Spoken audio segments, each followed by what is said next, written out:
करते रहे सपनों को मंजिल तक पहुंचाएंगे।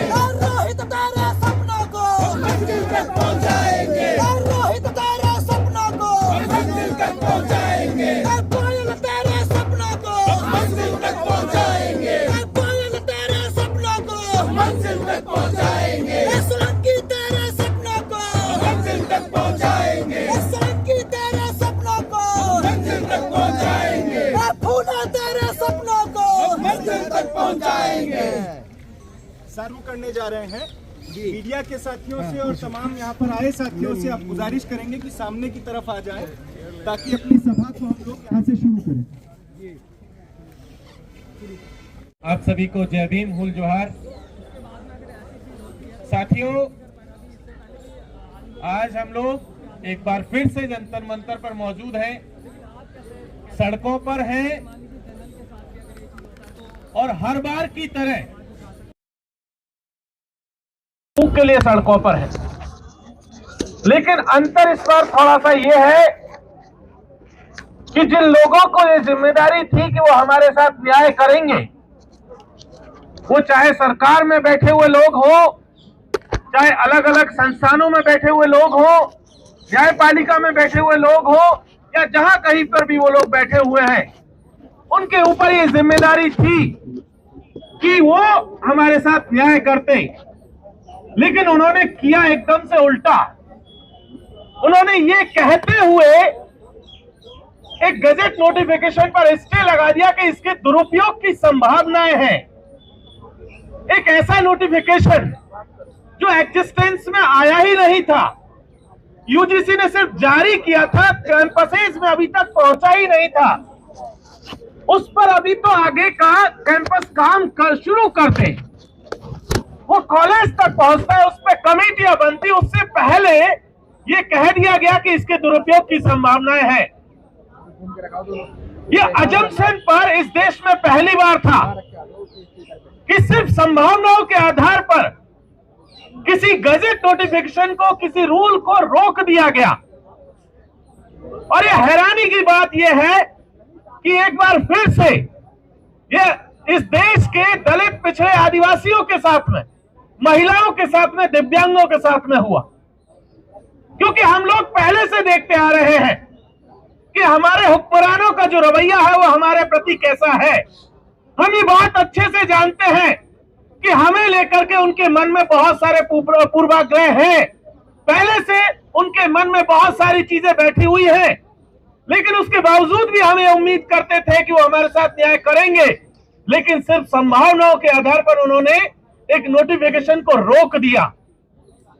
अगर ये नोटिफिकेशन की संभावनाओं की बात करें तो इस देश में बहुत सारे कानून हैं, इस देश की अलग अलग एजेंसीज हैं, पुलिस डिपार्टमेंट है और आईबी, सीबीआई से लेकर के ईडी से लेकर सब है। ईडी लगातार देश भर में छापे मार रही है, बहुत सारे जो है चीजें फर्जी पाई गई। क्या ईडी के ऊपर मुकदमा हुआ? पुलिस वालों के ऊपर मुकदमा दर्ज हुआ? और भी बहुत सारी एजेंसीज है जिन्होंने इस तरीके की गलत कार्रवाई की। बुलडोजर चल रहा है, लेकिन क्या बुलडोजर चलाने वालों के ऊपर कोई एक्शन हुआ? नहीं हुआ। क्यों नहीं हुआ, यह भी समझने की जरूरत है। क्योंकि वहां बुलडोजर चलाने वाले सवर्ण जो है, दलित, पिछड़ा, आदिवासी नहीं है। उनकी अपनी एक जाति है, उनकी अपनी एक राजनीति है। लेकिन जब ये बात इस देश के आदिवासियों को लेकर के शुरू होती है, इस देश के दलित और पिछड़ों को लेकर के शुरू होती है, तब तुरंत जो है संभावनाओं का नाम लेकर के उस गजट नोटिफिकेशन को रोक दिया गया। हम जानते हैं इसकी पॉलिटिक्स को।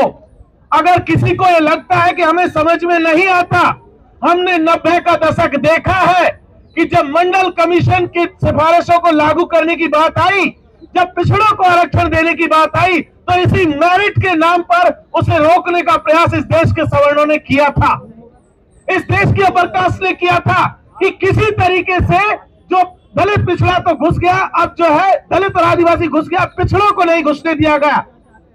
और वो सिलसिला अगले 20 साल चला। बड़ी मुश्किल से 2009, 10 और 11, 12 तक आते आते इस देश के अलग अलग विश्वविद्यालयों में पिछड़ा तबके की एंट्री शुरू हुई। एक बार फिर से वही काम किया गया कि पहली बार किसी रूल और रेगुलेशन में एसटी, एससी, ओबीसी के साथ साथ ये रिकॉग्नाइज किया गया कि हाँ, इस देश के पिछड़े तबके के साथ भी अन्याय होता है, जाति के नाम पर भेदभाव होता है। और उसे रिकॉग्नाइज क्या कर लिया, पूरा का पूरा एक खेमा था, पूरी एक लॉबी चीज थी जो एकदम से सरफेस पर आ गई, सब के सब एकदम निकल करके आ गए। जो लोग हिंदू राष्ट्र बनाने की बात कर रहे थे, दलित पिछड़ों को पीछे ले जाना चाह रहे थे और कह रहे थे कि फला धर्म से आपको खतरा बेटा, त्रिशूल लेकर के चढ़ जाओ, अब वो तुरंत जो है हिंदू राष्ट्र को छोड़ करके निकल पड़े कि सवर्ण बचाने की लड़ाई शुरू कर दी है। मीडिया में घोषणा हुई कि अमेरिका में टैलेंट देखा जा रहा है, चीन में टैलेंट देखा जा रहा है, और जैसे स्टे ऑर्डर लिखा और स्टे ऑर्डर आया, तुरंत मीडिया में हेडलाइन चली कि ठाकुर पंडित जीत गए और जाति के बंटवारे वाले हार गए। हम जानते हैं इस राजनीति को कि कौन जीता है, कौन हारा है। स्टे ऑर्डर से पहले आप उदाहरण देते हैं चाइना का और अमेरिका का, और ऑर्डर आने के बाद आप कहते हैं कि ठाकुर पंडित जीते हैं। यही वो मेंटेलिटी है जिसके खिलाफ हमारे लोग बरसों से संघर्षरत है।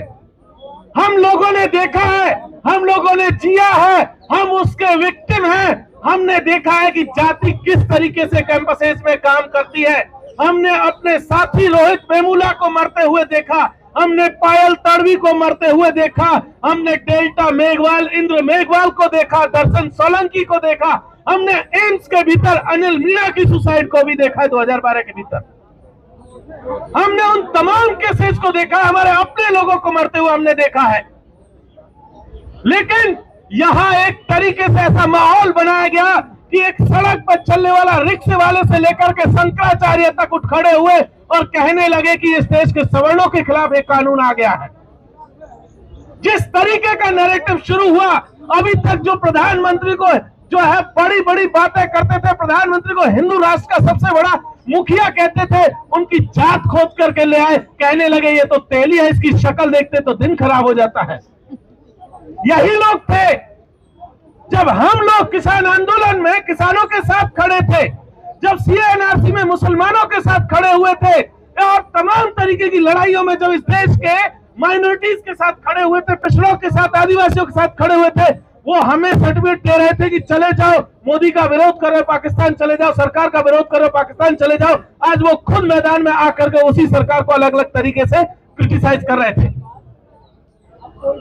ये समझना यहां से बहुत जरूरी है साथियों कि कौन लोग हैं, किस तरीके की राजनीति उनकी है। और इसमें सबसे जो खेल खेला गया बीजेपी का, जिस कमेटी की रिकमेंडेशन थी स्टैंडिंग कमेटी की, उस 30 मेंबर की स्टैंडिंग कमेटी के तमाम लोगों ने ये यूनानिमस डिसीजन लिया था कि भाई इस तरीके की गाइडलाइंस आनी चाहिए। और सुप्रीम कोर्ट के कहने के बाद वो स्टैंडिंग कमेटी बनी थी, और जब कमेटी की रिकमेंडेशन आई, नोटिफिकेशन जब आया, वही सुप्रीम कोर्ट कहने लगता है कि ये क्या बना दिया आपने। और वही बीजेपी जो उसके सपोर्ट में थी, वो तमाम लोग कहते हैं कि भाई जो है हम तो इसका सपोर्ट ही नहीं करते, हम तो जो है सरकार के वकील जो है सुप्रीम कोर्ट के भीतर जाकर के गजट नोटिफिकेशन को डिफेंड तक नहीं कर पाते हैं, वो उसके पक्ष में कुछ नहीं बोलते हैं। तो क्या ये राजनीति जो हो रही है हमारे साथ, हमें समझ में नहीं आती है? हमें आती है, हमने पहले भी जाना है, हमने 200 पॉइंट रोस्टर के मौके पर भी इसको जाना था, हमने ST/SC एक्ट में भी जाना था, हमने मंडल कमीशन के दौर में भी जाना, हमने हर दौर में इस चीज को जाना है कि कौन सा इकोसिस्टम है जो इस देश के दलित, पिछड़े, आदिवासियों के खिलाफ, महिला और दिव्यांगों के खिलाफ काम कर रहा है, इस देश के शोषित पीड़ितों के खिलाफ काम कर रहा है। वही इकोसिस्टम ये वो है जिसकी इस देश के विश्वविद्यालयों में 90% से ज्यादा की हिस्सेदारी है। इस देश के तमाम विश्वविद्यालयों का आंकड़ा उठा करके देखिए, 99% से ऊपर वॉइस इस देश में सवर्ण है, 97% से ज्यादा जो आपके प्रोफेसर हैं वो आपके सवर्ण ग्रुप से आते हैं। तो हमें ये मालूम है कि कौन लोग हैं, किन का इकोसिस्टम है और किस तरीके से हमारे साथ में जो है बिहेव कर रहा है। लेकिन साथियों, इसके बावजूद भी हमें ये बात समझनी होगी कि जो लोग लगातार हमारे खिलाफ ये मोर्चेबंदी कर रहे हैं, जो हमारे खिलाफ जो तमाम तरीके की साजिशें कर रहे हैं, जो हमारे खिलाफ जो साजिशें रचते हैं उन साजिशों को भी बेनकाब करने की जरूरत है। इसलिए हमारे लिए बहुत ज्यादा जरूरी है कि हम अपनी आवाज को मजबूती से बुलंद करें ताकि हमें हमारा हक जो इस देश के संविधान में मिला था उसे हम बचा करके रख सके और ताकि ये लड़ाई को आगे मजबूती से लड़ा जा सके। यही बात कहकर के मैं अपनी वाणी को विराम देता हूँ। बहुत बहुत शुक्रिया। जो है जय भीम, फुल जो है संविधान जिंदाबाद, आदिवासी एकता जिंदाबाद, दलित एकता जिंदाबाद, हम सबकी एकता जिंदाबाद।